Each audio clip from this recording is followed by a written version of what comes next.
UGTRB கெமிஸ்ட்ரிலேருந்து ஒரு question. பலபடித்தான வினைவேக மாற்றத்துக்கு ஒரு சான்று, அதாவது ஹெட்ரோஜெனியஸ் கேட்டலிஸ்ட்டுக்கு என்ன எக்ஸாம்பிள் அப்படின்னு கேட்டிருக்காங்க.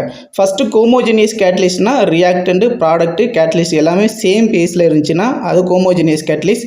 டிஃப்ரெண்ட் ஃபேஸில் இருந்துச்சுன்னா அது ஹெட்ரோஜெனியஸ் கேட்டலிஸ்ட். அப்படி பார்க்கும்போது ஆப்ஷன் ஏல எஸ்டர் இருக்குது, வாட்டர் இருக்குது, அதுக்கப்புறம் ப்ராடக்டாக அசிட்டிக் ஆசிட் இருக்குது, மெத்தனால் இருக்குது, அப்புறம் கேட்டலிஸ்ட்டாக HCl இருக்குது. இது எல்லாமே சேம் ஃபேஸில் இருக்கிறதுனால இது ஹோமோஜெனியஸ் கேட்டலிஸ்ட். செகண்ட் ஆப்ஷனில் SO2, O2, NO, SO3 reactant, product, அப்புறம் NO கேட்டலிஸ்ட் எல்லாமே சேம் ஃபேஸில் இருக்குது. So homogeneous catalyst. தேர்ட் ஆப்ஷனில் சுக்ரோஸ் இருக்குது, வாட்டர் இருக்குது, இன்வெர்டர்ஸ் இருக்குது, குளுக்கோஸ், ஃப்ரக்டோஸ் இருக்குது. இது எல்லாமே சேம் ஃபேஸில் இருக்கிறதுனால இது ஹோமோஜெனியஸ் கேட்டலிஸ்ட். அடுத்தது ஃபோர்த் ஆப்ஷன் N2H2 ரியாக்டன்ட் ரெண்டுமே கேசி ஸ்டேட்டில் இருக்குது, அமோனியாங்கிற ப்ராடக்ட் கேசி ஸ்டேட்டில் இருக்குது, பட் கேட்டலிஸ்டான அயன் மட்டும் சாலிட் ஸ்டேட்டில் இருக்குது. அப்போ டிஃப்ரெண்ட் ஃபேஸில் இருக்கிறதுனால இது ஹெட்ரோஜெனியஸ் கேட்டலிஸ்ட். அப்போ option D is correct answer. இந்த மாதிரி யூஜிடிஆர்பி கெமிஸ்ட்ரி ரிலேட்டடான கொஸ்டின் தெரிஞ்சுக்க நம்ம கெமிஸ்ட்ரி மேக்கர் சேனலை சப்ஸ்கிரைப் பண்ணிக்கோங்க. தேங்க்யூ.